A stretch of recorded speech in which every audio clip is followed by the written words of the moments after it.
all of his legal privileges. Not just forget about the legal one, his privileges.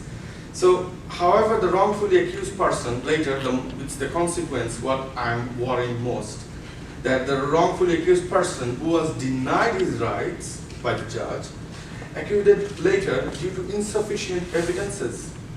But the worst part was he openly vowed in a press conference that he will join to dismantle the West, who ruined his beloved life, his family, and he will be very much happy to join in a proper terrorist organization. No name again, sorry. So what happened? This judicial independence created a terrorist. That's my saying, actually. So later on, as concern expressed from the Latin Americans, some Cuba, Colombia, these sort of countries in the recent Security Council meeting, that some of their representatives, again, sorry, no names, he said, in near future, this globe will witness West-created monsters. And again, we have some experiences and examples in the Middle East, what's really going on near to the border of Iraq and Syria. This may be, their logic may be prudent. So, and the last example, the former British Prime Minister, Tony Blair, was ordered to cooperate the former Iraq inquiry, because there are lots of debates going on about his and George Bush's involvement about the Iraq war. Many people were not happy about Iraq war. So was asked regarding the legality of Iraq war. He emphasized, saying that due to my country's survival, I had to take that risk, and I will do it again, even if it proves wrong again later. So that is national security for you, and that's how you run a national security policy. That was from Tony Blair, the former Prime Minister of UK. A blind following, I'm afraid, for my personal comment on it, because of this atonement approach towards terrorism proved to be counterproductive later on, like having an illegitimate but a durable excuse to join in a terrorist group. That's what the terrorists or the bad people, this excuse they are looking for. Finally, today's discussion, my research wants to lay down two questions to the audience, that should judicial independence be compromised on terrorism issues, and should use of force be reformed as far as international law is concerned? I have my answers. I would like to think all of you that you will think about these questions, these answers as well. And the next slide. And as I said, arguments have been placed to the audience to decide. Thank you very much. That's all. Any questions? Yes, please. Thank you for the presentation. Terrorism is a big question, and it's a global problem. It differs from country to country. That's right. The cough is something that you cannot really predict. Mm-hmm. I listened to you. I was thinking, your conclusion. Are you going to end up with questions, or you're going to give us some arguments as far as what you feel should be the way forward? What should be the way forward? Because if you have done the research on this level, the whole world is looking for who can actually, say something to help counter terrorism. It differs from country to country. Mm-hmm. And if you have gone this far, I'm going to give us just a pose a question, or what you feel is your position. Right. My understanding of your question is that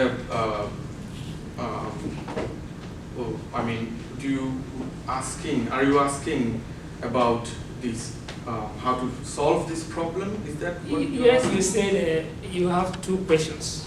Yes. Whether the judicial independence should be allowed to stay or something like Right. that. I want you to be categorical. If you feel that we should go with judicial independence, why not go ahead? So that at least we look at it and say, you are saying this position. It may not be acceptable, but that is a research for you. Okay. So, as I concluded, that I have answers for these two questions, but I want to ask my audience to think about these questions as well, because this research comes to an end with these two questions.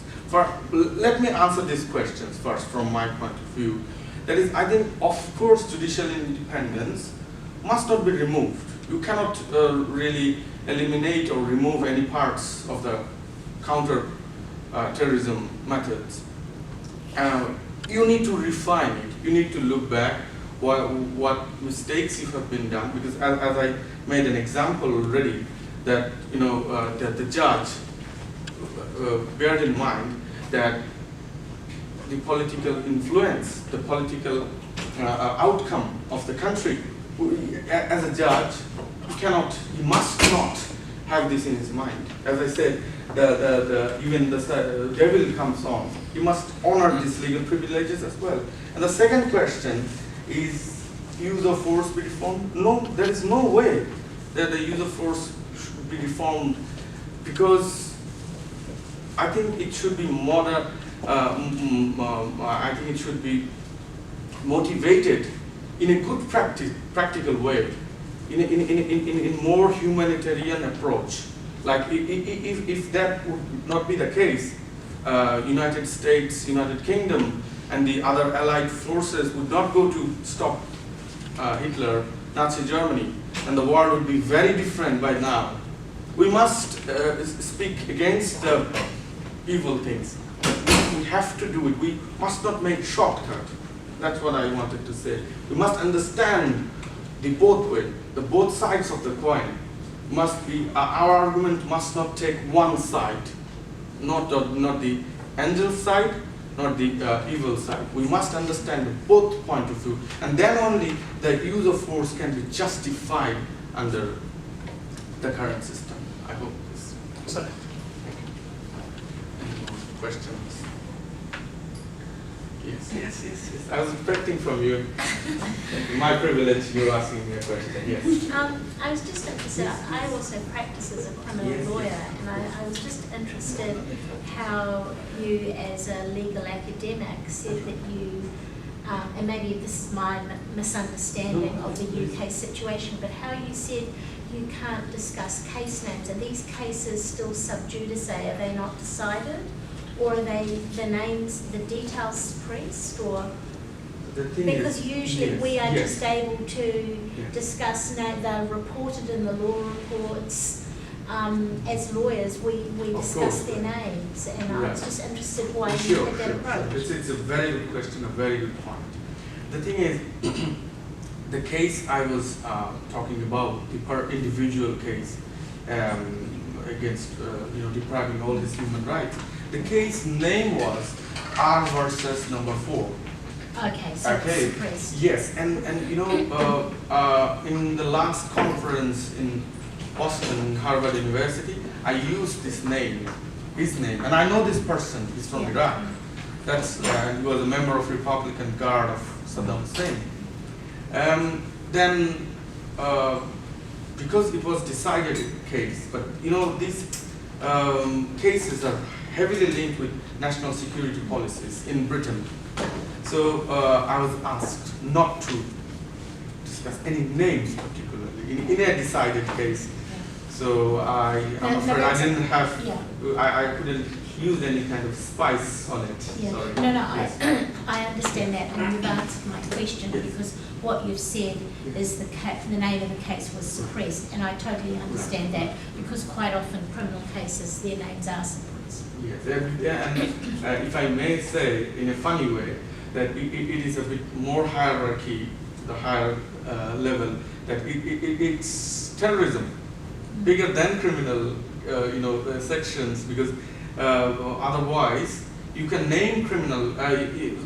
Just imagine if I would have presented a criminal case from UK, from the Court of England. there were no problems with the naming of the case, but because of these terrorism sensitivities, they asked me not to put any kind of names.